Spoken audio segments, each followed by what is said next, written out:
Hi, I'm Rebecca Harris, and I want to welcome you to this edition of Faces and Places. We've got something very exciting to talk about today, and this is an interview that I've been wanting to do for a long time. And it just sort of happened by chance because we were at the songwriter competition a couple of weeks ago, and I met a songwriter there that we're going to introduce you to in just a little bit.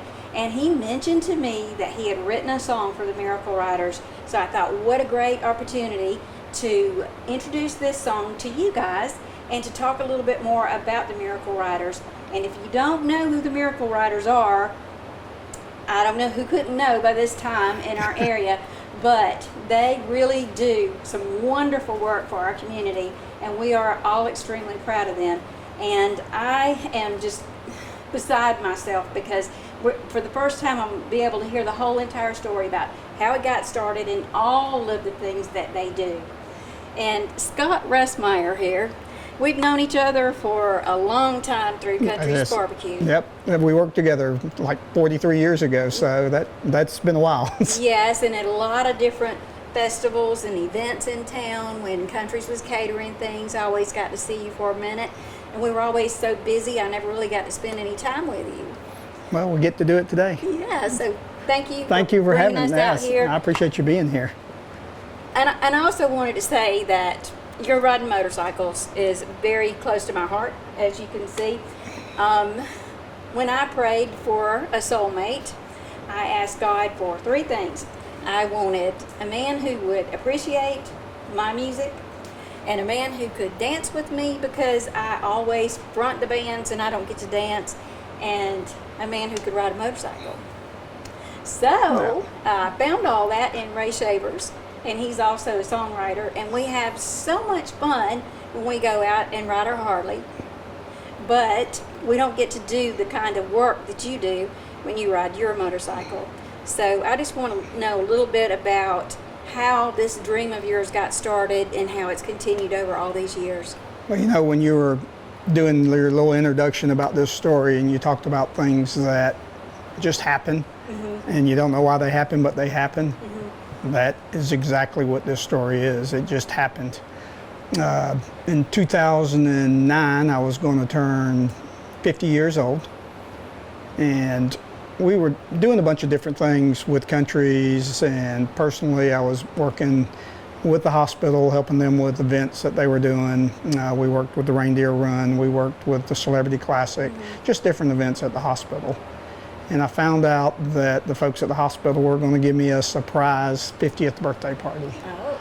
And I really wasn't into a surprise birthday party, and my wife Rochelle told me, she said, you know, they're planning this surprise party for you. And I said, well, that's just not something I want to do. Right.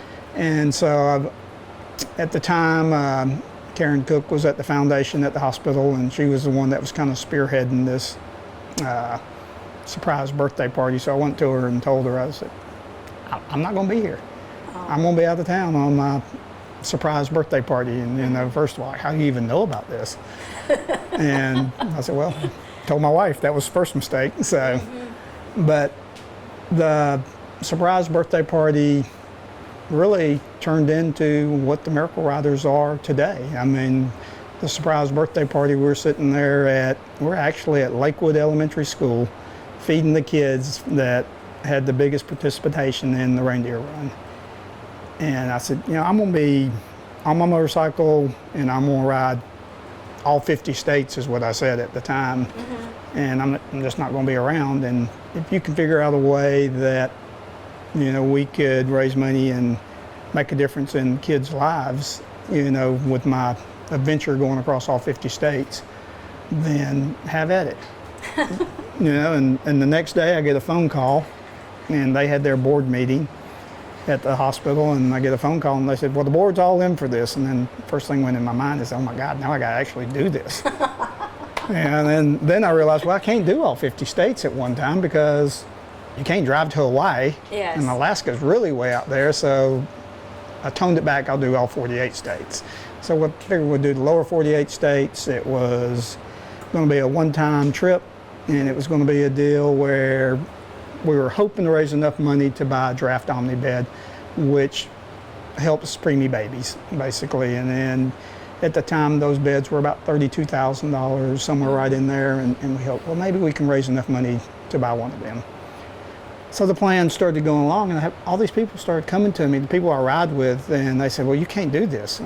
Well, why? I said, well, you can't go by yourself. You know, it's dangerous, and there's bad people out there, and, you know, something could happen to you. Well, being stubborn and as hard-headed as I am, it was like, well, now I'm definitely going to do it because everybody's telling me I shouldn't do it. You know, so that's a perfect reason for me to do it. So the plan started, and we had a route, you know, and it was very fly by the seat of our pants on my end of it for the very first trip. You know, I knew what my route was. I didn't have hotels. I didn't know exactly where I was going to be staying. I knew I had a couple of hospitals that we were going to visit along the way that, you know, where we could get in and see kids. And so that was really all I had. And so I take off. I mean, the send-off was great. I mean, had an escort out of town. You know, it was just an incredible send-off. And what really hit me when we were on the road, when I was on the road, was how genuine everybody was and how friendly everybody was. You know, sure, when you're in Alabama and you're in the states that are close to your home, you know, they don't think much about it. Right. But when you get out in Washington State, or you get out in Montana, or in your South Dakota, and they see a Georgia plate, and, you know, they see that you're here by yourself, you know, and when you ride motorcycles, everybody just wants to come up and talk to you, and, you know, it's like, you know, where are you at? Where are you going? What are you doing? Yes. So it gives you a chance to tell that story of why we're doing this, or why I'm doing this. To speed it up a little bit, I get home, and the crowd, I'll never forget it, the crowd was overwhelming. When I got home, it was just unbelievable. I couldn't tell you how many people, there were thousands of people lining Broadway. And you totally were not expecting that. I was not expecting that. So, you know, Karen got her surprise birthday party for me. You know, it just turned out a little bit different than what she had planned. But I get home and all these people were there. I had no idea how much money we raised. You know, we were hoping, okay, please let us raise enough to buy this bed. You know, $32,000, or that would just be phenomenal. And they unveiled the check, and I think it was like $52,000. It was like, wow. You know, that just puts you on a high. Yes. You know, it's the community that we live in would get behind that and support that, and do it for kids right here in our own community, just because some guy's crazy enough to go ride his motorcycle across 48 states, you know. And that was going to be it. That was going to be the end of the journey. So that was it. It was a one and done. I'm done. I'm not going to do it. You know, I had a great adventure. I had more stories than you could ever imagine to talk about, people I met on the road and how friendly everybody was. You know, the weather was horrible, the weather was good, I was lost, you know, just everything that happens when you ride.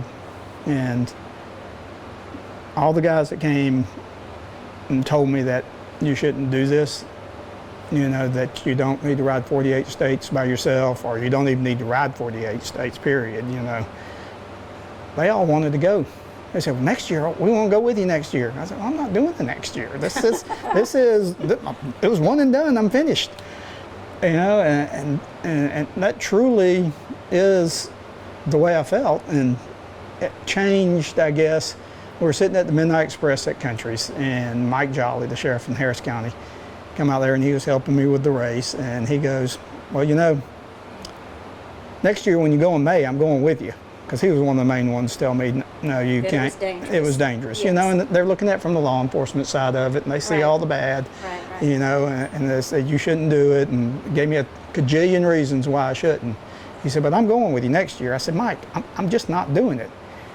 You know, and as cold-faced as he could be, he looked me in the eyes. He said, you don't understand. I have a gun, and we're going. I said, oh, okay. Now that you put it that way, I think we'll go. So I can remember calling the hospital, and talking to Karen, and saying, you know,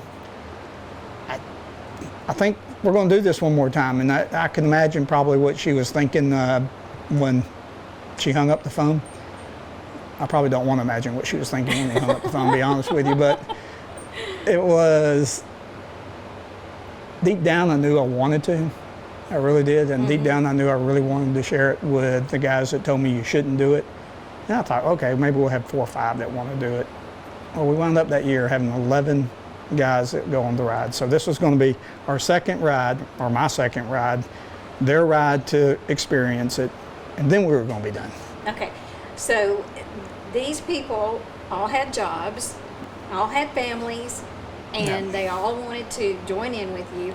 So what kinds of jobs did these people have that they didn't go to while they were on this ride? It was everything. I had Harris County, Mike Jolly, the sheriff. Obviously, he was going to leave his county for 3 weeks. We go for 21 days. It's a gamut of all walks of life. You know, it was a couple guys retired, a couple of them owned their own business, some of them worked. They went to their employer and asked for time off to say, this is what we're doing. Well, when I first heard about it, I was thinking about how amazing it was because the families were involved in it too. Right. Because you guys were out there on the road and your wives were okay with you going and being supportive of you going and stuff. So I thought that was a pretty amazing thing too, because not everybody would do that. Yeah, and it is a big commitment. It's a huge commitment from family members. It's a huge commitment from your employers. It's a huge commitment financially. I mean, because when we did this, I mean, we will not take any contributions to offset our expenses. Oh, did y'all hear that? That's amazing. Right. Yeah, that's, and they all, I mean, if somebody comes to us and says, you know, here, I want to give you $500 to pay for your gas while you're on the road. They can't. The money has to go into what our foundation is now.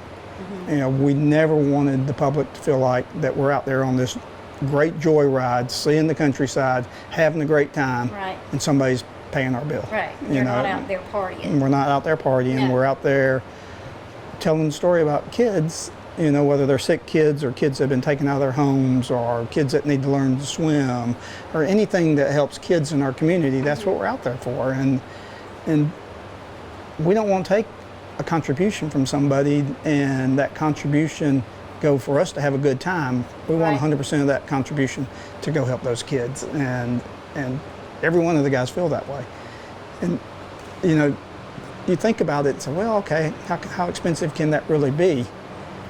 It's pretty expensive. And, yeah, when I talk to the guys, you know, people come to me all the time and say, well, we really want to, you know, we want to do this ride. I said, well, it's a huge commitment, you know, because I promise you that being 3 weeks on the motorcycle and doing all the riding you're doing is going to wear on your body. Right.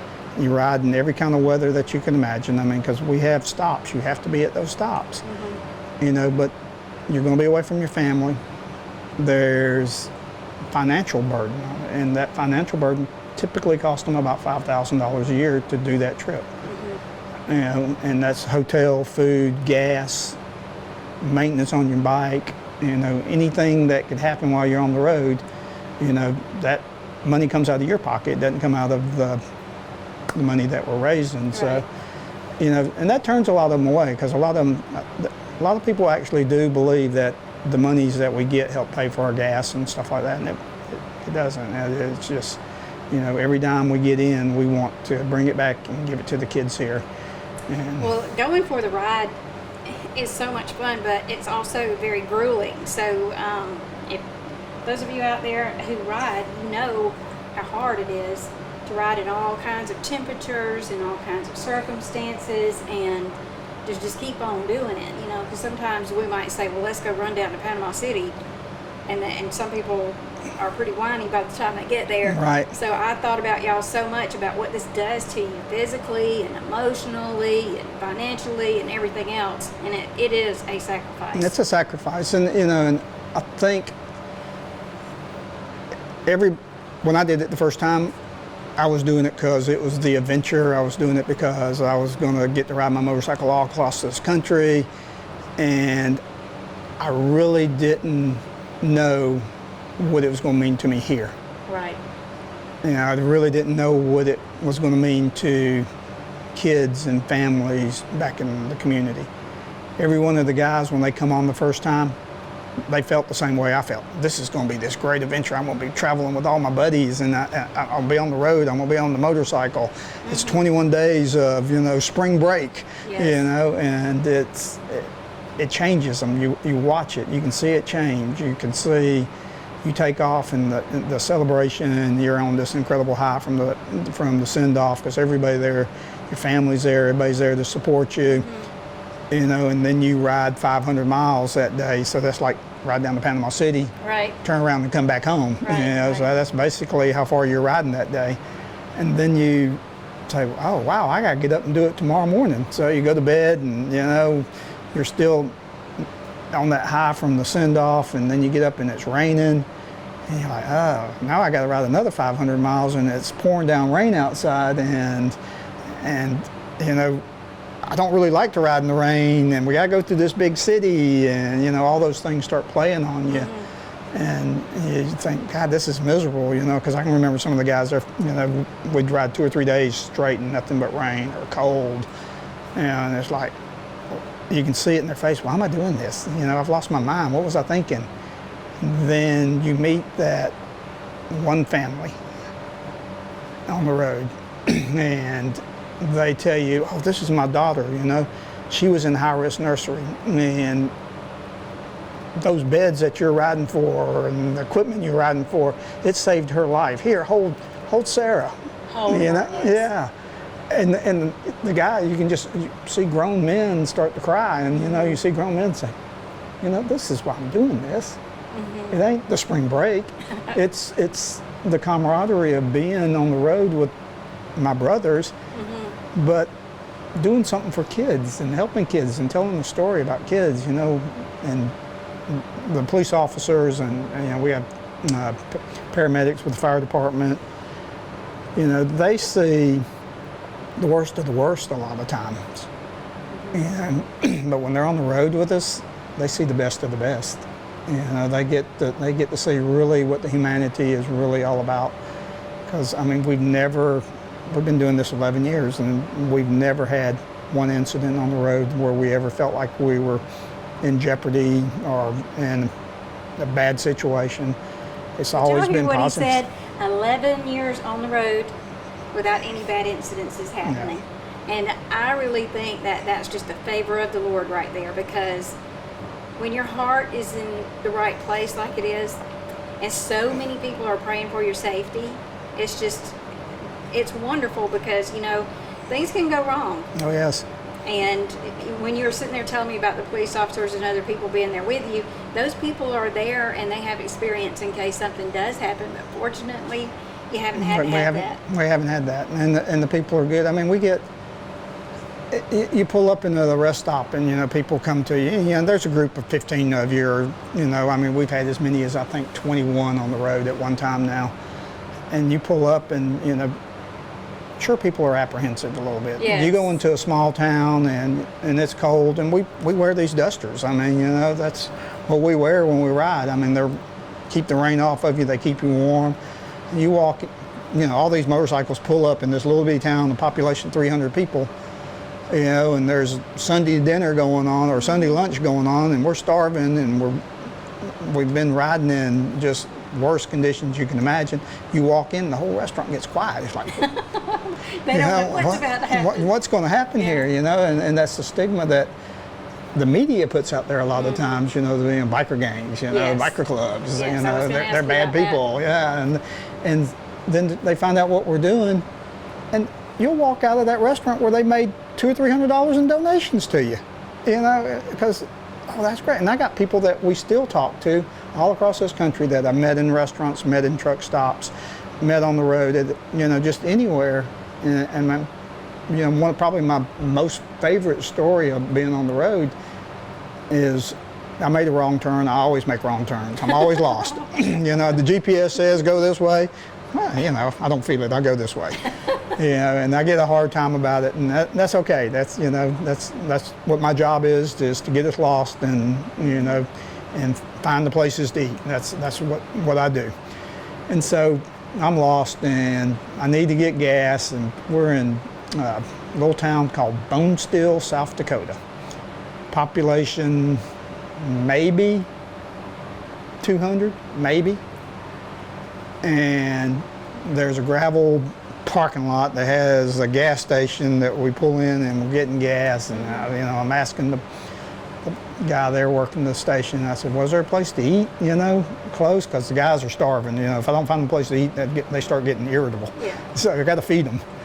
So they said, yeah, the TP Cafe right next door here. And I thought, oh, yeah, I guess it's a block building. It's very nondescript, and so I look at the TP Cafe, and that's perfect. Let's go in there and eat. So now we all come piling in there. Well, at the gas station, there was a young man sitting out there, and the young man was watching this whole menagerie of people or guys coming in on bikes, and he was, come to find out, I think he was like 10 at the time. And he walks over to in the restaurant where we're all in there, and he's standing outside, and Brad Hanson's standing out there talking with him, and he brings him inside. For the life of me, his name just went out of my head. Cooper. Yeah. So Cooper comes inside, and Brad introduces Cooper to all of us, and Cooper's kind of quiet, and he's sitting there talking to us, and then he just disappears on us. So we get our lunch, we eat our lunch, come back, and Cooper comes walking in, comes back in the restaurant, and he goes over to Brad, because him and Brad are kind of partnered up now. So he goes over to Brad, and then he talks to Brad, and Brad says, well, let me tell you what Cooper has just done.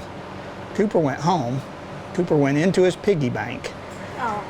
Cooper pulled $50 out of his piggy bank, and he brought it back and made a contribution to the Miracle Ride to take back home to kids in Columbus, Georgia, which he had no idea where Columbus, Georgia even was at. So, so that's the impact that you have on people sometimes. If you go tell the story and why you're doing it, and it touches people, and it touched Cooper, and Cooper touched us.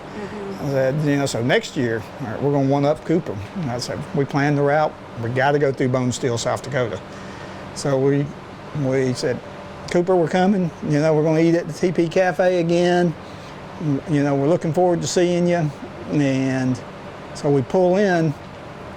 There's a Coca-Cola little banner out there. You see them all over the place, And it says, welcome Miracle Riders, when we pull in. I thought, yeah, here's this 11-year-old now that's put this together. So we had a gift we were going to give to Cooper. We wanted to do something special for Cooper. And Cooper goes to inform us. He followed us while we were on the road. You can follow us on our website, and we got the live stream camera and everything. So he's been following us. Well, his classmates and himself all get together, and they raise $200. Wow. To give to us, and they probably don't have $200, but those kids, Cooper went and talked to his classmates. They come up with $200 and give us a gift. And here we want to do something for Cooper, and we pull off, and we're all, don't have a dry eye. Here, this 11-year-old kid just, touched our hearts once again. So a few years pass, and we're going to go back through Bone Steel, and we're coming back from Alaska after we went to the Arctic Circle.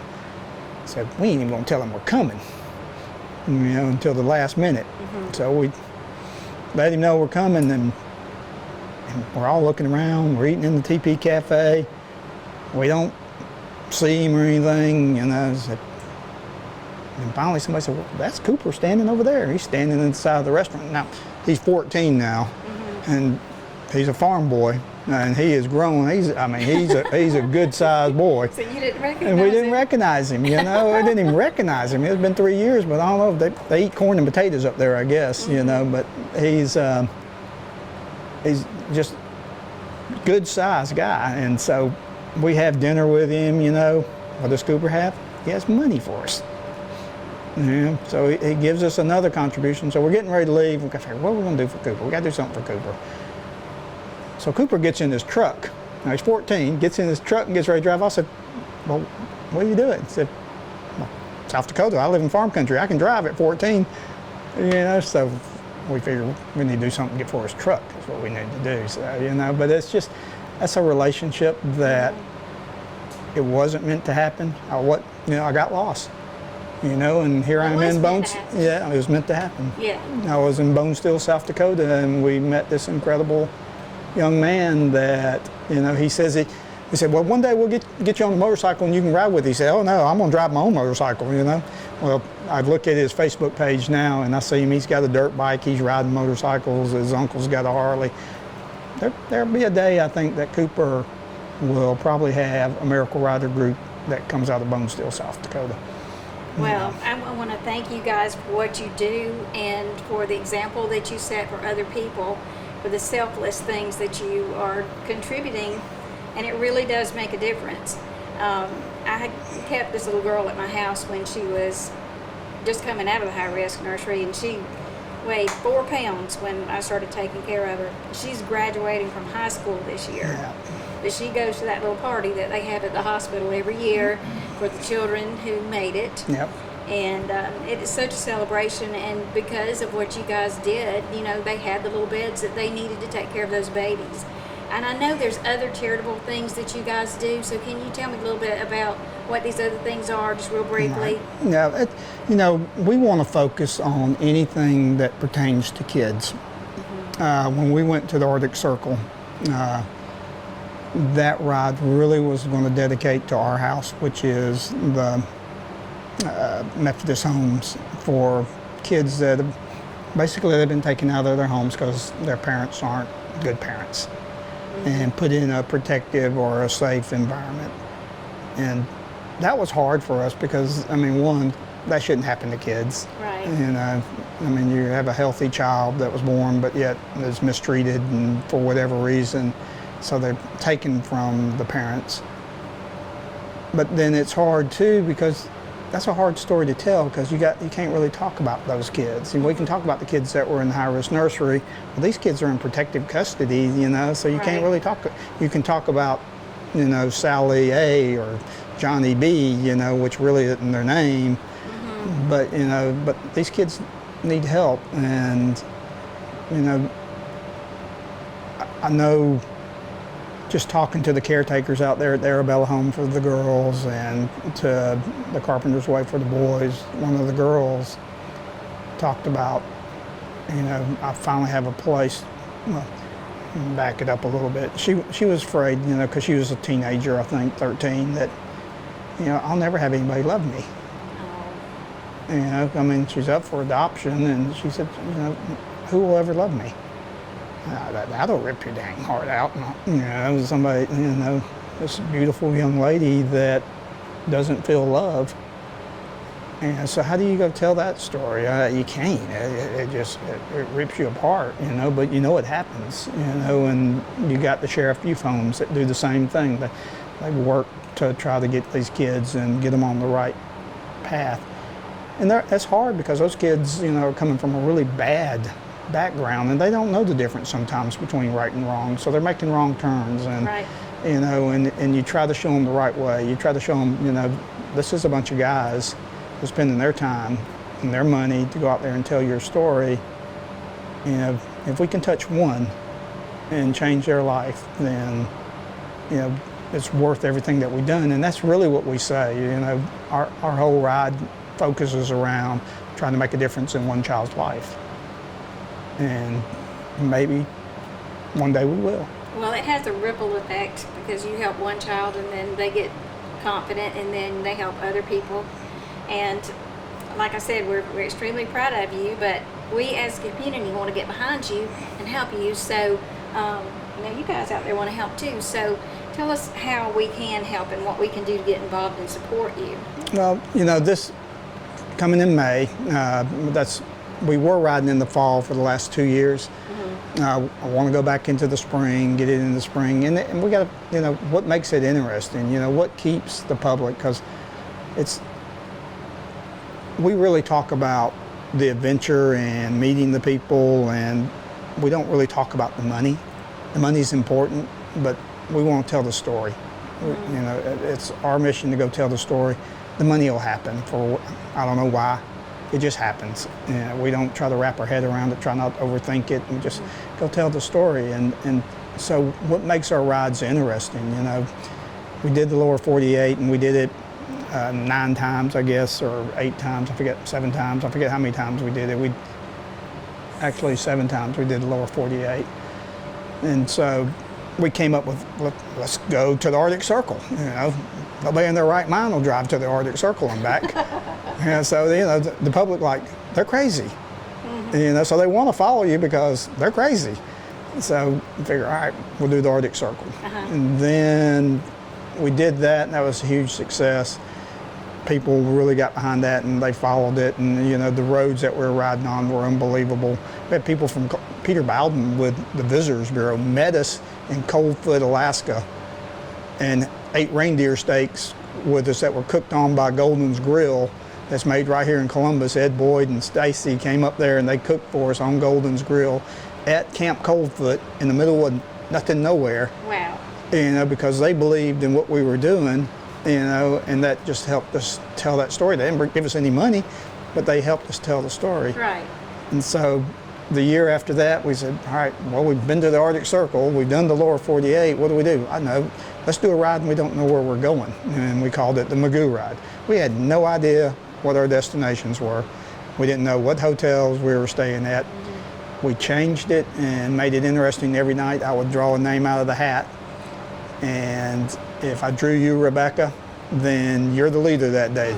You're going to get your destination, and you got to figure out how we're going to, actually you're going to get a riddle from WTVM, gave us a riddle that you had a trivia question. You have to solve the trivia question and hope that city was the right city that you just picked. Otherwise, all them guys back there following you are going to be really mad at you if you went 400 miles the wrong direction. So, so it's that's always been a challenge to try to keep it interesting. So this year what we want to do is do what I originally thought I was going to do, ride all 50 states. And that's when people say, well, how are you going to do all 50? And so our plan, we're in the process of working on our plans, but the plan is to start riding the lower 48. We're going to do it backwards this time, go north up the east coast and work our way across the northern states. Somewhere out west, hop on a plane. We'll fly to Hawaii, we'll rent motorcycles in Hawaii. And, a lot of people, oh, yeah, you're going to be on the beach and it's going to be great. No, we'll be in Hawaii probably about an hour, long enough for everybody to get on the bike and ride, get back on the plane because we got to get to Alaska. We'll catch the next flight out to Alaska, do the same thing in Alaska, then get back into the lower 48, pick up our bikes, get back on the road and continue going because we want to do it in 21 days. So you have a very special friend here that has been waiting while we're doing our talking. I know he's heard these stories before, but he wrote a song at your request. And like I said in the beginning, my fiance Ray Shavers is a songwriter, and that's how I met Mutt. And I'm going to let you introduce Mutt here in just a minute. Okay. But we're going to let Mutt tell you how he came about writing this song. And you guys, this is just such an exciting thing. And I hope that you will follow their ride, and you can follow it on the internet. How do we do that? Well, the best thing, that's the unique thing about our ride too. We always try to bring you on the road with us so you can see what we're doing it, why we're doing it, what the riding conditions are like, what it's like for us to go on lunch. So we have a live feed. So you can go to rideformiracles.com, and if you go to rideformiracles.com, there is our page there that is going to have blogs on there where there's different versions. Each rider will write a blog on occasions, what they felt like the day was like for them, and and that's quite, everybody has a different perspective of what it was really like. Right. But there's a live feed. You click on that live feed and you can, if we were this was an interview that was going on while we were on the road, that live feed would be being filmed right now. When we're eating lunch somewhere, that live feed's going on. If, we're riding down the road and it's pouring down rain and you see just sheets of water coming at you, you feel like you're right there with us because we're filming it. But then when you see that full moon rising over your shoulder, you see that too. That's an And amazing thing that we have this modern technology now, because I know that makes your families feel better, Yeah. so they can see you every day. Yes and no. Yes Well, and when no. the bad things are happening, maybe they get a little bit tilted. They do, yeah. When they see the traffic, it kind of unnerves them sometimes, Yeah. and it's we always have to remind ourselves, because we are guys. When you get a bunch of guys together, our maturity level drops down to 12 years old.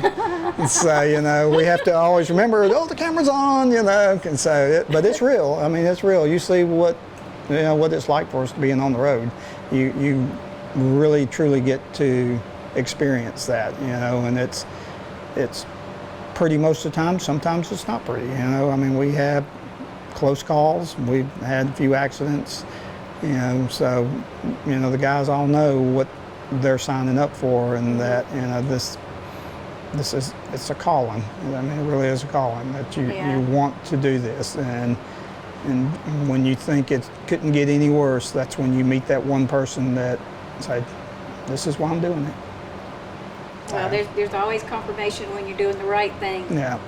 So, Scott, thank you. Oh, thank you. I really do love you. I love you too, and I appreciate you sharing our story. Well, we want you guys to share too, and I'm going to let Scott tell you a little bit about the song that Mutt wrote, and then Mutt's going to explain about how he wrote the song and how we can use the song. So you guys, please follow us on Facebook. Yep. And Scott's Ride Fund is our Facebook page. Say that again? Scott's Ride Fund. Scott's Ride Fund, and share it on YouTube. And I'm sure if you ever want to hear Scott tell his story, he'd be happy to talk to you about it. And if you want to contribute in any way, we would love for you to do that so that you can be a part of the Miracle Riders as well. All right, thank you, Rebecca. So I'm going to let you talk with Mutt now, and we're going to close the show out with Mutt's song. And thank you so much for having us out here today. Great, thank you. Hey, how are y'all doing today? My name is Mutt Cooper. I'm real happy to be here and be a part of the Miracle Riders production.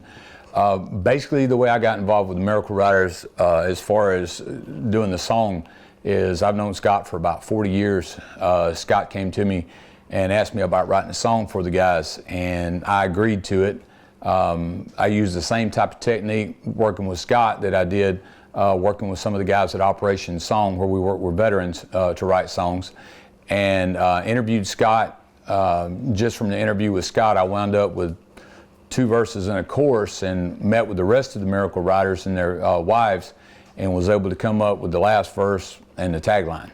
So I was real honored to be a part of this and to write that song.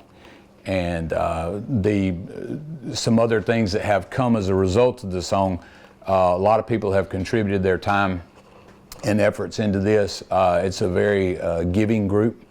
Mr. Buddy Nelms at the Loft downtown donated studio time for us to actually do the original.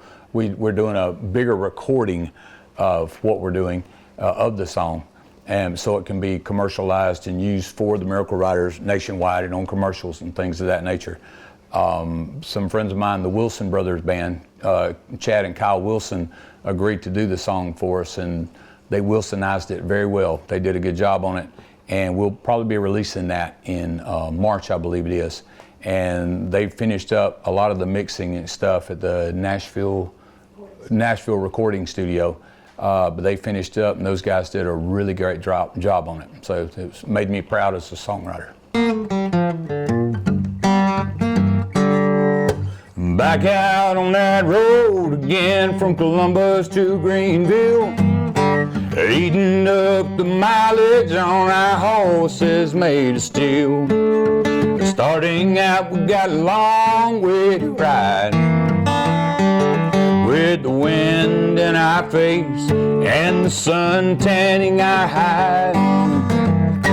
Miracle Riders, helping one child at a time. Miracle Riders, bringing peace to a red mind. Miracle Riders, outlaws with a badge. Miracle Riders, the best friend the kid ever had.